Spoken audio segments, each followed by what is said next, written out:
Alright, let's do it. We're recording there too. It's on. Red button. There used to be a red button. I took it off for security purposes. You know how I do. Alright, ready? Yeah, so let's do Let me it. just hit time lapse on. That's going to be our clacker. Scene one, take one. The world's worst podcast. Alright, everyone. Welcome to today's project. Mason and I, actually Mason started a long-term project. How long would you say now? Maybe almost 10 years? At least. Okay, so Mason had an interesting idea of taking a cracked bicycle frame and adding bamboo to it, and actually it came out pretty freaking amazing, dude. That takes a lot of craftsmanship to mend together from one frame to bamboo. So what we're doing today is Mason. All right, well, I'll go with this little short story. About 10 years ago, Mason asked me to. I had a MacBook, and he asked me to borrow it one day, just to do some editing in GarageBand. I was like, sure, yeah. You know, I gave him my MacBook. I said, just bring it back. It's my MacBook. You know, bring it back to me tomorrow. So he went out, and he went. I don't know where he was at. Where'd you go? Barnaby's Cafe on West Gray? West Gray. Or Shepherd and West Gray? So he went in there, left my laptop in his bag, and he had a bike in the back of, you know, his car. He actually went in, did his due, came back, they broke his window and stole the bike and the bag, and my laptop was in there. So a couple weeks went by, and Mason, of course, gifted me with this thing. It's a road bike frame that was cracked, and Mason infused bamboo here, here, and here. And I wrote this. I've been riding this thing for the past 10 years until last month, or a couple months ago. I actually drove into my carport and cracked the bamboo seat posts. So today's project is going to be about. We're going to eliminate all this right here on the seat tube and redo this down tube, which is, you know, bamboo. So what we're going to do is just shoot a video of us dismantling this frame and then rebuild it. But Mason has a new idea on how he wants to rebuild. Please explain. Okay. Will you grab blue-handled torque wrench, the smaller of the two sizes over there? This? Yeah. And then a three-way Allen tool. Should be that blue handle one up there? To the left? Up top to the left. Yeah. So, when we were building this was a product called FiberFix, and it was like a cast material. You soaked it in water for a couple seconds, wrapped it, and it became hard, but it's not real pretty. So we're going to make this prettier when we redo it, and then paint it. Paint. Yeah. The idea, I think we're going to try and break this up into 4 different podcasts, where the first one here being removal of everything, getting it ready to accept new bamboo, and then we have a surprise at the end of the video that Kidd doesn't know about yet, but I hope to be able to surprise him with. So take the take the butt crank or the cranks out. Okay. All right. We're about to get started. Oh, so I had an idea that you could start talking about how the California trip went while we started doing this. Okay, so I wanted to take this bike on my California trip a couple months ago, or a couple weeks ago when I was out there. But of course I broke it and I didn't have time to fix it. So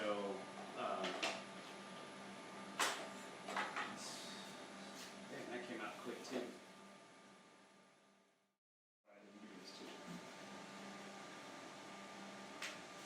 We're using nothing but Milwaukee. So just make it like a big old tree branch. And just cut straight through? Yeah. Right here? Yeah. Yeah, look how thick that is. Wow. That's thick. Alright, so another thing is that I bunny hopped this bike up and down curbs. There were times where I was like, man, I'm going to try to break this frame. I don't weigh that much, about $138, so it wasn't like I was putting a lot of weight, but I rode the bike like I stole it. But this thing is, dude, that's like what, a half an inch, would you say? Probably. A half an inch thick bamboo. So that's pretty thick there. And I had a hair pressure crack going down the side of that down. That's been there since I built it. But it got bigger. Yeah, It it's just did, the way it is. dude. That's just the way it is. It got bigger. That's just the way it is.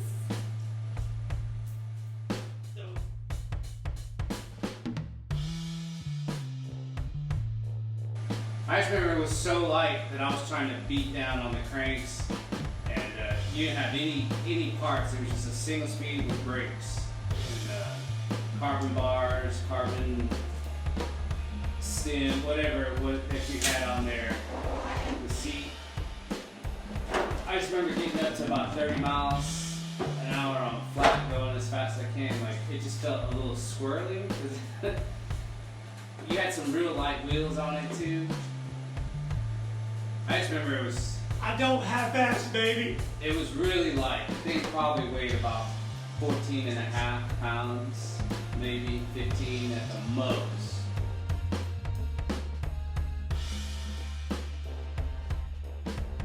I just felt like when I cranked on it, like the front wanted to come up, dude. It's easy to do that. So, that was interesting. Alright, so to eliminate, dude, this fiber wrap, just gonna dribble this stuff off.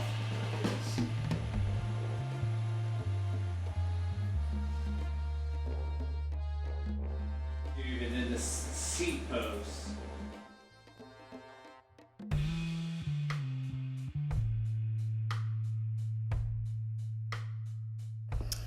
So, the question is, The California trip. This is the third trip that you've done with Tim. A second.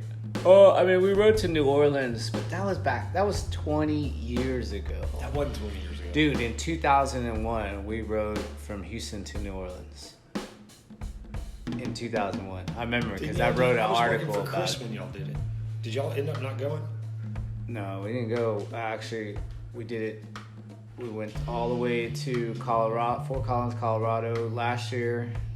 And then this year we went to San Francisco and rode all. We just made it to LA. We were supposed to go to TJ, San Diego, and then we were going to turn around and ride back to LA. But we threw in the towel. All right, so paint me a picture. You got on a train in Houston. I was all excited. I was stoked. I was like, hell yeah. I was like, I've never been on Amtrak before. I was like, this shit seems cool. I sat in my seat. The seat is like way like 2 or 3 seats like on a plane. It's like a big recliner. Yeah, it's a huge recliner. But I was like, hell yeah. I get to like lean back, go to sleep, sleep most of the way up there, get rest. But hell no, dude. It was totally opposite of what I expected. Note to self, anyone out there, if you're traveling Amtrak more than 8 hours, get a room, dude. It'll be so worth it because you have your own privacy. You get a bed. I think they have like 2 beds in the room. And you got like a little chair, couch, and you got a door, you can close it. Because actually when I was on the train, you were allowed to go in all the different, what do you call them? Cars. Cars. Or what are they, carts or cars? Cars. So I went all the way, like I was like, damn, I wonder how long this train is. So I just, Fell out the it's back. cool. It's like, also too, like the way you open the door, of course, there's a hand button, you just push it and it slides open. But then I looked down and I saw you can kick it like there's a kick button, you know, you kick with your foot and it opens up. So like, man, I probably went down like 5 cars and back to the very end of the train, which was really cool to look out and, you know, but that's where I saw the rooms in there, and there's people just chilling, passed out. It's real quiet back there. But Like, we were see into the rooms. Yeah, the doors. Actually, there were a lot of vacant ones that were just open. You know, and I was like, I know I could have just jumped in one and stayed in there. I really could have. Like, hey, they would have had to like get a sheriff to evict you. And they would have just like said, "Hey, show me your ticket. You're here," because you know the conductor walks around and just checks things from time to time. So. I mean, they just would have booted me out, you know what I'm saying? I was like, I was just checking out the scene, you know. You should have gone in there and taken a shit in the bathroom. Yeah, bathrooms, though, dude, those are like little bitty bathrooms. You know, people just be blowing it up in there, peeing on the toilet. I mean, it's really funky. It took 48 hours almost to get to San Francisco. I held it the whole time, dude. I was like... I mean, I peed, but I was like, I ain't using the restroom up in this thing, dude. With your T-shirt over your face. It ended up catching COVID or something. But, yeah, the bathrooms were pretty disgusting. I mean, they just weren't very hygienic. It's a public bathroom. Yeah, it's a public bathroom. So, man. But it was cool to, like, sit there and look at everything go by and see the country change, the scenery. Dude, it was amazing. For those, Texas is beautiful, dude. Texas is bad. West Texas is beautiful. People might think, oh, it's, you know, just kind of deserty. No, dude, there's mountains. Yeah. There's mountains out there. Actually, we were in coach, and, you know, but the only thing that got me on it was fucking freezing in there. They must have had that motherfucker like on set, that thermostat set on 60. That's a little gross. I was just wearing shorts like this, and I had a t-shirt. I ended up having to put on... Pink tube top? Dude, I put on like 2 long sleeves and a windbreaker, and you had to wear your mask the whole time. It's like the federal law. Actually, I don't think I told you, but 2 people got kicked off the train, like in Alpine, Texas, and there's like causing a scene. No, because there was a 3 strikes you're out. Oh, like they had these 2 buff guys walking around telling people, you know, they had to put their mask on, and so it's like a bus where there's like rows. Yeah, it's just like so you're sitting next to just normal people. Like a bus, wow. A little bit bigger though. Okay, you know, like a little bit more comfortable, but it was freezing. I mean, you could tell who were the people who travel on Amtrak because they had pillows, blankets. Smart. They were all in there just comfortable. And like I said, I would have been a little bit more comfortable. I had a blanket and a pillow, but I tucked it out. And then another thing was, I was like, man, they let anybody up in this mud. But, yeah, those 2 guys got kicked off the train because they refused. You know, they got told 3 times. Right. And they were like, I'm not putting on a mask. And they were just like, all right, you gotta get out. Gotta go. And what was funny that right when they kicked them out on Alpine, Texas, like there's nothing out there. I mean, I think it was just the station, like a bench, you know. There wasn't no, like, I think you have to like buy your ticket online or something and then show it to the conductor when you get on. But those guys got kicked off, and the conductor jumped on the mic, and he was like, just to let you guys know, you know, all calm and casual, because we just had to kick off 2 guys who refused to put on their masks. He goes, if you're refusing to put on your mask at the 3 strikes you're out, we will leave you at the next stop, and you will have to wait like 2 days, maybe 3, for the next train to come through. Because the way the train runs, I didn't know this, but... it did used to start in Florida, but some hurricane like last year or something like messed up the tracks, so they're recondoing the tracks. But now it ends in New Orleans, and then it goes from New Orleans all the way to LA, but only on certain days. Like it comes like Houston, it departs from Houston 3 days a week. Because it probably goes north. The what? After it gets to LA, it probably goes north. Yeah, it does. That's what we did. Like we took it all the way to LA. It stops there, right at LA, and then it goes north and south, and then you can take it. We took it to San Francisco. I mean, we had to transfer a train, but I mean, that took about almost 48 hours to get to San Fran. 2 days, 2 complete days. But they had an observation car, which was badass, dude. Like, there's like, everything's open up, the windows Glass. on top, it's all glass, and then there's the big glass, like, window, like this size windows, just all the way around that car. And you could just sit, like, facing out, looking Why at the didn't you window. stay there? I did. Going out there, I did. But it was still cold in there, dude. You would think like the sun shining in there would be warm. Man, it was freezing. I was freezing up in there, dude. That's funny. I don't know why. You could buy a blanket for $10, and I didn't even buy one. I just toughed it out. I was like, oh, I got this. I was freezing, dude. And it was cool though. Like the scenery. I would have taken my mask off and started saying Trump 2020 to get kicked off to get warm again. I'll just say riding the train was brutal to me just because it was so cold. And another thing, like I said, there are some people with some mental health issues on that train, like just talking to themselves. Were there stinky people? No, they were just like people who were just like nomads, you know what I'm saying? That you know they travel on the train. It wasn't that expensive. I don't know, I didn't buy the ticket. Tim bought the ticket for me with his Trump bucks. Woo! He got a Trump check and he's like, hey kid, let's do it. I'll buy your ticket. Grab them by the train ticket. I think it was only like $100, $110 from Houston to one way. So $220 like round trip. To get to LA or to get to... Well, get to LA, and then from LA to San Francisco was like $60. That ain't bad. Yeah. So, Could you imagine doing that like 2 or 3 times a week? What? Like going from there to there, like... I mean, the guys who are on the train, like the conductors and the people who work for Amtrak. No, like buying a ticket to do it. Like that's to go do a job or something. I would do it again. Another thing that was really annoying is... I'm sorry, how long did it take to get from LA to San Francisco? Like 8 hours. Oh, never. Yeah. It was like an 8-hour train ride. And it stopped like at least 5 or 6 times. But it would stop for like 15 minutes. So like people like, all the smokers, that's the only time. And there were some counties that when it stopped, you weren't allowed to smoke. Yeah, they're like, okay, everyone can get off, go stretch your legs out, but this is a no smoking zone. Even though you're outside, you could not smoke. Well, because it's a public. Yeah. I think there was like 2 spots that were like that, like because the stop was like in the city, and those were the rules. You know what I'm saying? You couldn't even smoke outside at the train stop. But so you obviously couldn't go in between cars and stand out there and smoke.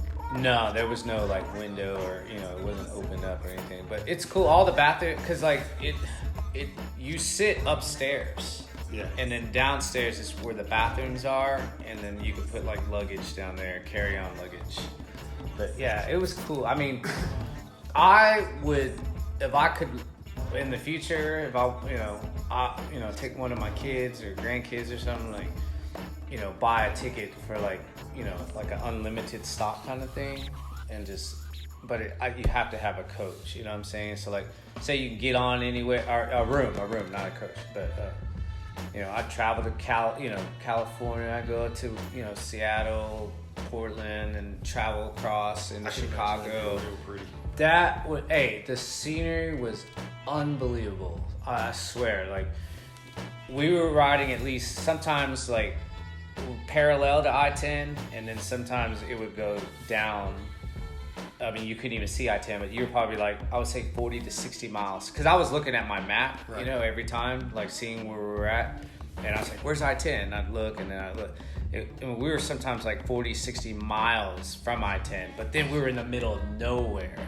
It was amazing, dude. I was like, man, Texas is it's really got some nice scenery, and it's just the train. That was the only thing out there, just the train and the view.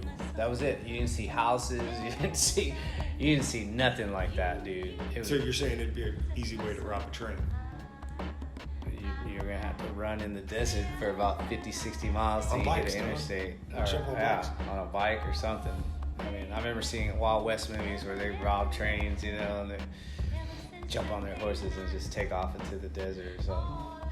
But yeah, that was a challenge on its own, riding the train up there, and then we just took it straight from LA back to Houston. And I was tired, dude, so I tried to sleep. I didn't really go in the observation deck because I just wanted to sleep. But I do remember one time I was sleeping, like trying to sleep, you know. I just remember just drooling all in my mask, dude, like, because my head was sideways, and like I was like, oh shit, I got drool all in my mask. And then all my other masks, because I had disposable ones, were on the bottom of my bag, so I would have had to take everything out. So luckily I just had like a giant napkin. I went scoop with the drool. Mask has a wet spot.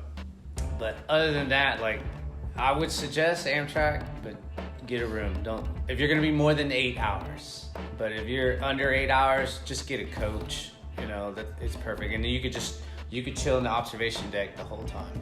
That's cool. Yeah. And they actually have a restaurant car where you can go and order food. I bet you shit's expensive. I mean, kind of, sort of, but they weren't allowing coach people in there.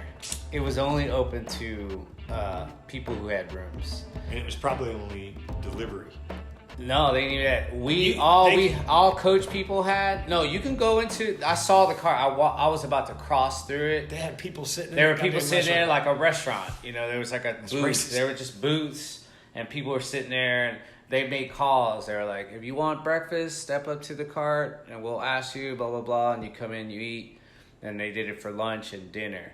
We had, if you were coach, they did that just for COVID. But if you were in the coach, we had a snack bar that sold all microwave food, like microwave hamburger, microwave pizza, microwave hot dog. And then everybody's sitting there watching you while you microwave your Hot Pocket. Yeah, like, I mean, you buy it and they microwave it for you, and then they give it to you. They don't even let you microwave it. No, they microwave it for you. We So don't like even you get trust it, you like touching our knobs. the bread would be kind of soft and soggy, and then, you know, when you microwave bread, sometimes it gets soggy and then it turns really hard really fast too. Yeah. So like I remember one guy talking about, oh yeah, I was eating that burger and it was soggy at first, and then I got to the other side, the bread was hard and crunchy, and I was like, I ain't even trying to order that pizza either. But one thing that was annoying too, I forgot to say, people were on the damn phone, on the speakerphone. Like, I remember there was a guy sitting like two down. There was one guy sitting right behind me. He was on speakerphone with his mom. I was like, dude, shut the fuck up. Like, I wanted to say, put your speaker, take the speakerphone off and put it in your ear. You know what I'm saying? But he's, oh, mom, what's it? I was like, dude. And then They didn't have no signs about that? Oh, no, they didn't say that. And then there was another guy like 2 rows down. He was on there with his kids, and his kids are all screaming and yelling. And this is early in the morning. School was just starting for kids, like, when we took off. So, like, he's like, oh, baby, have a good day. Oh, daddy. I was like, oh. And it was like 6:30 in the morning because, you know, they're getting ready to go to school. And, like, assholes. We're all sleeping inside, you know, trying to sleep in the, you know. That happened quite a few times, and then there were just some people that just kept on walking back and forth and back and forth. I was like, dude, sit down, you know what I'm saying? Like, yeah. There were some things that were annoying, but I really, like, just let it slide, you know what I'm saying? There were times I was like, God dang, and then I was like, there's nothing I can do about it, you know, really, so. But that was the train experience. It was cool, but challenging.